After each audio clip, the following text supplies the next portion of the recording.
So students, अब हम move कर रहे हैं एक्सरसाइज 3.3, 3.5 और एग्जाम्पल में, यानी कि मैं मिक्सअप अब आपका काम कराऊँ रहा हूँ। इससे पहले मैंने बेटा substitution method, cross multiplication method and elimination by coefficient method, ये तीनों मेथड क्लियर कर दिए हैं। ओके, जिसके बेस पे भी हमने एक क्वेश्चन सोल्व किया था और उसमें हमारा आंसर सेम आया था तीनों मेथड से। ठीक है, एक्स और वाई की वैल्यू। अब आपने क्या करना है, आज का होमवर्क सुन लीजिए। मैंने लास्ट क्लास में मैं भूल गया था होमवर्क बताना। Exercise 3.5 question number 1, exercise 3.4 question number 1, exercise 3.3 question number 1। सबका पहला क्वेश्चन बेटा 3.3 में 5 या 6 पार्ट्स हैं पहले क्वेश्चन में, वो सब आप सब्स्टिट्यूशन मेथड से प्रोसीड करने हैं। 3.4 में भी substitution cross multiplication I think mixup है। ठीक है, उसमें भी 3 या 4 पार्ट है, 4 पार्ट है आई थिंक। और क्वेश्चन नंबर 1 3.5 में भी 4 पार्ट है। इसमें भी आपने एलिमिनेशन मेथड बेटा यूज़ करना है। तो आप देख लीजिएगा कौन से क्वेश्चन में कौन सा मेथड है। तो आपने तीनों मेथड मैंने जो बताए हैं उस पर ये पहले क्वेश्चन है बेटा। तो आज का ये होमवर्क है। So let us proceed to some other very good questions. बेटा ये मैंने एक्सरसाइज 3.3 का सेकंड क्वेश्चन, आपकी बुक का example number 16 which is the most important question, very important, double star लगा रखा है मैंने। और बेटा आपकी एक्सरसाइज 3.5 क्वेश्चन नंबर 2 का फर्स्ट पार्ट, इसमें बेटा सेकंड पार्ट है और इसका सेकंड पार्ट भी आपका बेटा होमवर्क में। ठीक है, मैंने फिर कहा था अगर आपको सारे पार्ट्स मुझसे ही कराने हैं तो आप इससे बढ़िया कोई रिफ्रेशर लीजिए, उससे क्वेश्चन कीजिए। ठीक है, सो ये पार्ट भी मैंने होमवर्क में डाला है, बिकॉज जब मैं ये दोनों पार्ट्स करा दूंगा तो उसके बाद ना ये पार्ट आपको बिल्कुल ईजी लगेगा। और ये क्वेश्चन मैंने पिक किया है एक्सरसाइज 3.3 का।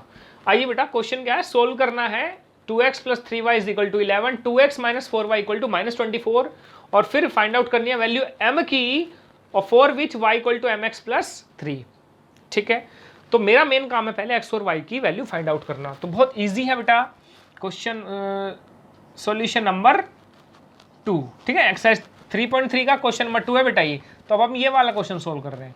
तो 2x + 3y = 11 और दूसरी इक्वेशन क्या बेटा 2x - 4y = -24। अच्छा, अब आप मुझे बताओ क्या इस क्वेश्चन में कहीं लिखा है कौन सा मेथड यूज करना है? नहीं लिखा, तो आप कोई सा भी मेथड यूज कर सकते हो। I am using elimination method. Which method? Elimination. अब आप यहाँ पे देख सकते हो बेटा ये भी 2x है, ये भी 2x है, दोनों टर्म सेम है ना, तो ये एलिमिनेट हो सकते हैं। ठीक है, तो मेरे मन में क्या आया, अच्छा पहले तो यहाँ अगर प्लस है तो यहाँ माइनस लगा दूंगा। ठीक है, क्यों? ऊपर भी देखो, ये हो गया +2x बेटा, ये हो गया -2x। अब इस वाले प्लस को आप भूल जाएंगे कि नहीं भूल जाएंगे? क्योंकि मैंने बताया था आपको कि जो नीचे वाला टर्म है उसके साइन चेंज कर देना। तो ये माइनस है बेटा, ये प्लस हो जाएगा और ये प्लस है तो ये माइनस हो जाएगा। बात आई समझ? जैसे मैंने जब लास्ट टाइम एलिमिनेशन मेथड करवाया था उसमें मैंने ऐसा कुछ नहीं किया था क्योंकि एक टर्म ऑलरेडी पॉजिटिव था, एक नेगेटिव था। अब यहाँ पे जो दोनों टर्म जो है वो पॉजिटिव है, तो क्या करना पड़ेगा मुझे इस टर्म के साथ, क्योंकि प्लस साइन है तो मुझे माइनस लगाना पड़ेगा। ठीक है, तो ये हमारा टर्म क्या हो गया बेटा, सेम तो पहले से ही था, बस साइन चेंज किया मैंने। और ये प्लस है, सॉरी ये माइनस है तो प्लस लगा लेंगे, सॉरी ये माइनस है तो यहाँ पे भी क्या आएगा बेटा, प्लस आएगा। ठीक है, तो ये तो हो गया एलिमिनेट। तो मैं एलिमिनेशन मेथड यूज कर रहा हूँ माय डियर स्टूडेंट्स। ओके, सो ये हो गया बेटा +3y, ये हो गया +4y, तो कितना हो गया 7y = ये हो गया बेटा 24 + 24 और 11, 24 और 11 कितना होगा, क्योंकि दोनों ही प्लस के हैं तो 35। तो बेटा y की वैल्यू कितनी आ जाएगी 35/5 which is equal to what, sorry 35/7 not 5, 7 5s are 35। Okay, so the value of y is 5। Now अब ये वैल्यू किसी में भी पुट कर दो। Let us suppose this equation is first, ये बेटा इक्वेशन, तो लिखेंगे put value of y in equation 1 में पुट कर दो बेटा। तो 2x + में 3y = 11 के अंदर। ठीक है, तो 2x + 3 × y की वैल्यू 5 पुट करेंगे = 11, तो 2x + 3 5s are 15 = 11, तो 2x = बेटा ये 11 में से 15 जाएगा ना, माइनस हो जाएगा, तो ये बचेगा -4। तो x की वैल्यू कितनी आ जाएगी -4/2 विच इज़ व्हाट -2, 2 2 4, तो x की वैल्यू हमारी यहाँ से आ गई -2। बात हुई क्लियर? तो तो x की वैल्यू -2 आ गई, y की वैल्यू 5 आ गई। अब इक्वेशन में क्या गिवन है बेटा, y is equal to mx plus 3। Okay, या मैं इसको ऐसे भी लिख सकता हूं mx plus 3 is equal to y। क्या गलत थोड़ी होगा भाई, दोनों इक्वल है ना। इसको बस मैंने ऐसे करके लिख दिया। अब x और y की वैल्यू पुट कर दीजिए इसमें, तो m इंटू एक्स की जगह -2 plus 3 is equal to y की जगह क्या रखोगे बेटा 5। तो ये आएगा 2 -2 को मैं m से मल्टीप्लाई करूंगा तो -2m, और ये बेटा उधर जाएगा +3, उधर जाके माइनस हो जाएगा। 5 में से 3 का कितना बचा 2, तो m is equal to 2 divided by, अब बेटा ये मल्टीप्लाई में m के साथ ये जो, अब ध्यान रखना कभी आप ऐसे करो कि भाई ये देखो ये रॉन्ग स्टेप बता रहा हूं पहले, -2m इज इक्वल टू 2 आपने लिख दिया। कभी ऐसा करो कि 2 + 2 m की वैल्यू कितनी निकाल दो 4 निकाल दो, ये रॉन्ग स्टेप है बेटा, this is a wrong step. क्योंकि कई बार बच्चे सोचते हैं कि -2 है उधर जाके +2 कर दो। अरे भाई -2m का मतलब है कि बेटा -2 की मल्टीप्लीकेशन हो रही है, ठीक है ना। -2 जो है किसके साथ मल्टीप्लाई हो रहा है, m के साथ। तो बेटा जो भी चीज़ मल्टीप्लाई में होती है वो डिवाइड होती है कि नहीं होती, तो ये डिवाइड में जाके -2 बनेगा, 2 से 2 कैंसिल हो गया, m की वैल्यू आ गई बेटा -1, क्योंकि 2 1 से 2 होगा ना, तो m की वैल्यू कितनी आ गई -1। ठीक है, तो रॉन्ग स्टेप्स, इनसे बचना है। ये खतरनाक वायरस हैं जो आपके सिस्टम में चले जाते हैं, ठीक है। सिस्टम मीन्स दिमाग में, और आपके सारे आपके सारे के सारे जो सब्जेक्ट के मार्क्स हैं उसको खराब कर देते हैं। चलिए बेटा आगे बढ़ता हूँ। बहुत ही बढ़िया क्वेश्चन है। क्या कहता है कि मैं k की क्या वैल्यू पुट करूं या क्या वैल्यू फाइंड करूं, जिसके लिए मेरे ये जो गिवन इक्वेशन है ना बेटा, यहाँ पे मैं k की क्या वैल्यू पुट करूं कि इनफाइनाइट सॉल्यूशन हो जाए, उसके क्या हो जाए इनफाइनाइट सॉल्यूशंस। बेटा बहुत ही बढ़िया क्वेश्चन है। आइए पहले क्वेश्चन लिख लेते हैं एक बार। ये बेटा एग्जांपल नंबर 16 है आपकी बुक से, बहुत ही बढ़िया क्वेश्चन, ठीक है, 2-3 बार कह चुका हूं तो समझ जाइए। kx + 3y minus bracket k - 3 is equal to 0, ठीक है। और ये बेटा 12x + ky - k is equal to 0। तो क्वेश्चन समझ गए ना कि मैं यहाँ पे k की क्या वैल्यू पुट करूं कि इस इक्वेशन के इनफाइनाइटली मैनी सॉल्यूशंस आ जाएं।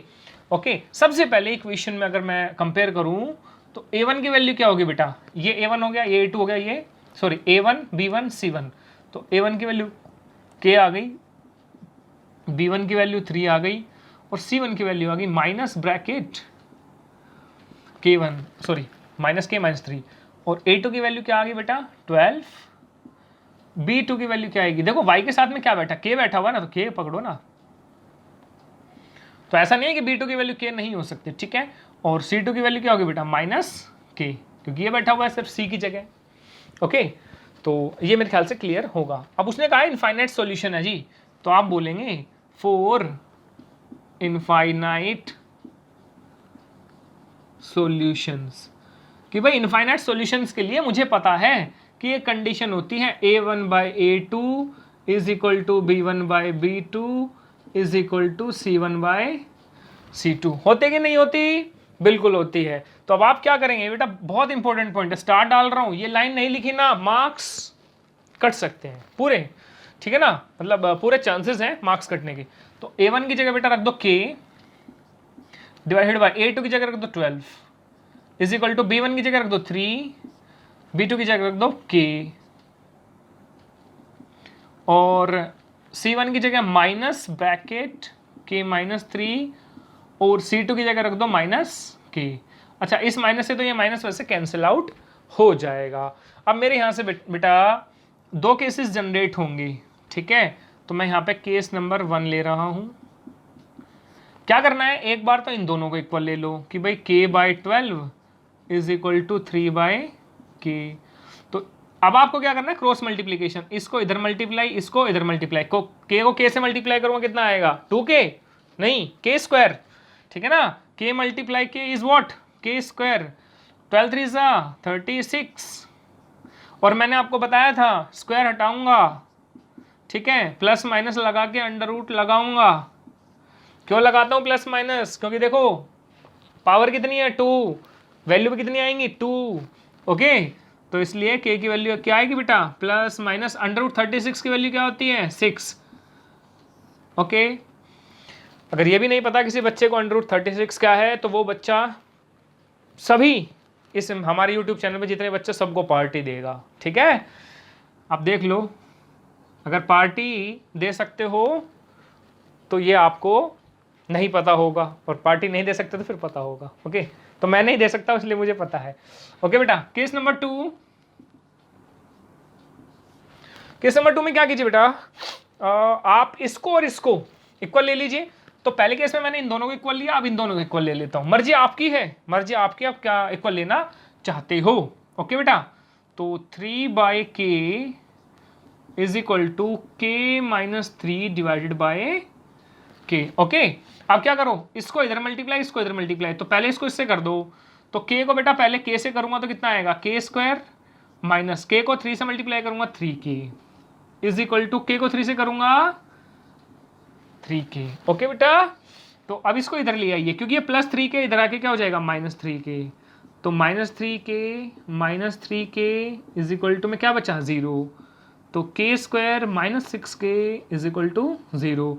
तो बेटा इन दोनों में से क्या कॉमन ले लो, k कॉमन ले लो, k माइनस 6, यही स्टेप्स करने हैं, ठीक है। तो एक बार तो इसको 0 रख दो, एक बार इसको 0 रख दो, तो k इज इक्वल टू 0 और k minus 6 is equal to 0, ठीक है। तो यहां से तो k 0 ही रहेगा, तो यहां से k की वैल्यू क्या आ गई बेटा 6, तो दो वैल्यू आई, k is equal to 6, k is equal to 0। एक बार मैं आपको छोटा सा ना रॉन्ग स्टेप दिखा देता हूं, जो हम गलत चीजें करते हैं। तो बेटा आपने ये शायद नोट डाउन कर लिया होगा, मैं इसको 1 मिनट के लिए हटा देता हूं, या ऐसा करता हूं यहां पे दिखाता हूं रॉन्ग स्टेप यहां दिखाता हूं।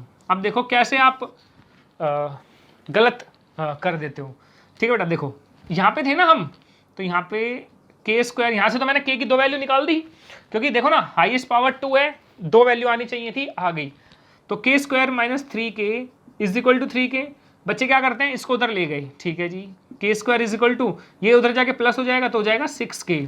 अब क्या करते हैं, इस 2 से ये k कैंसिल आउट कर दिया, क्यों भाई, टीचर क्या, बच्चे खुद ही इन्वेंट कर लेते हैं मेथड, टीचर तो खैर कोई गलत नहीं बताएंगे। तो इस k से भाई k² को आप क्या लिख सकते हो, k इंटू के और 6 इंटू के, तो k से k उड़ा दे, तो k की वैल्यू क्या आ गई बेटा 6। अब आप सर इसमें गलत क्या हुआ, बेटा गलत ये हुआ कि ये है आपकी quadratic equation. Quadratic equation means k की दो वैल्यू एग्जिस्ट करनी चाहिए, ठीक है। अब k की आपकी कितनी वैल्यू आई है, सिर्फ 1, इसका मतलब ये कहीं ना कहीं रॉन्ग स्टेप है या नहीं है। तो बेटा रॉन्ग स्टेप से बचना है, मैं आपको जो रॉन्ग चीजें आप करते हैं उससे भी बचाते हुए चलूंगा। सो हाल फिलहाल मैं इसको हटा देता हूं, ठीक है। इसको भी आप नोट डाउन कर लीजिएगा कि गलती हम कहां करते हैं, ओके बेटा। चलिए जी आगे बढ़ते हैं। हाँ मैं क्या कहना चाह रहा था, तो यहां से बेटा k की दो वैल्यू आई, यहां से भी दो वैल्यू आई हैं k की, एक आई है k की वैल्यू 6 और एक आई है -6, k की value k is equal to 6 and k is equal to -6। तो अब आप कहेंगे सर कौन सी वैल्यू लें, 0 लें, 6 लें या -6 लें। पहली चीज आपको बेटा मैं ये बता दूं कि क्या कभी भी x का कोफिशिएंट 0 हो सकता है। मैंने बताया था शुरू में कि कभी भी x का कोफिशिएंट या y का कोफिशिएंट 0 नहीं हो सकता। तो यहाँ पे x का कोफिशिएंट k है कि नहीं है, तो यानी कि 0 वैल्यू ले सकते हो क्या, कभी नहीं ले सकते। तो आप लिखेंगे कि should not be equal to 0 as it does not satisfy the condition. मैं बोलते हुए चल रहा हूं बेटा, लिख लिया करो इन चीजों को। As it does not satisfy the condition for a linear equation in 2 variables, ठीक है।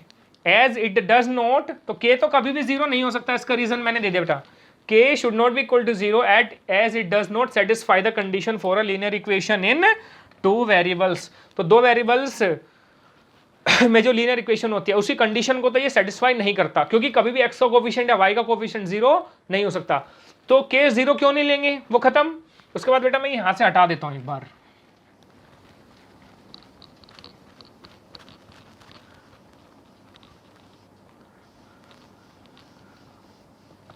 ठीक है, वीडियो पॉज करके ना बीच बीच में देख लिया करो। उसके बाद देखिए जरा, मैंने ये जो लिखा हुआ है बेटा, इसको हम एक बार लिख लेते हैं।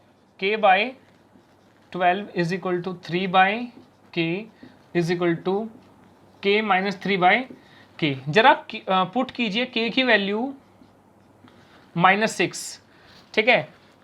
अगर ये सही है तो ये तीनों इक्वल आने चाहिए। ओके, तो रखिए जरा यहाँ पे -6 रखिए, तो -6/12 k की जगह रखना बेटा, तो 3 बाई -6 इज इक्वल टू यहाँ पे रखिए जरा -6 - 3 बाई -6। तो ये कितना आएगा काट के -1/2, ये आएगा बेटा 3 1 3 2, ठीक है। ये आएगा 1 बाई -2, तो ये तो दोनों इक्वल हैं। 1/2 है ना, उसके साथ माइनस कहीं पे भी लगाओ, ऊपर नीचे कोई फर्क नहीं पड़ता। और ये कितना आएगा बेटा -9 बाई -6, तो ये आएगा 3/2। तो -1/2, ये भी -1/2 ही है वैसे तो, लेकिन ये क्या कितना आ गया 3/2। अरे भाई ये दोनों तो इक्वल हैं, क्या ये इक्वल है? ये इक्वल नहीं है। तो आपको क्या लगता है कि क्या k is equal to -6 equation को सेटिस्फाई कर रहा है? नहीं कर रहा। जो गिवन कंडीशन है ना बेटा, उसको सेटिस्फाई नहीं कर रहा। तो आप बस ये लिखेंगे, ये तो मैंने जस्ट वेरीफाई करवाया आपको, ये पेपर में नहीं करना। पेपर में क्या करना है, लिखेंगे k should not be equal to -6, हम ये वैल्यू नहीं लेंगे। इट